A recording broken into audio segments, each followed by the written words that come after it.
Tapos, mahal, pakita ka sa kanila ng ganyan. Ha? Pakita mo. Yung bonnet. Para sa buhok kasi yan. Para buhok. Para sa buhok. Ayan. Ganyan lang. Ganyan. Baka mangawit ka na. Hindi, okay lang. Para gumanon yung buhok. Steady lang.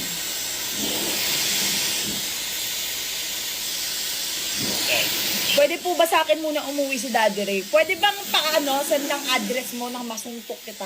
Nung masunod yung bahay niyo. Joke lang, be.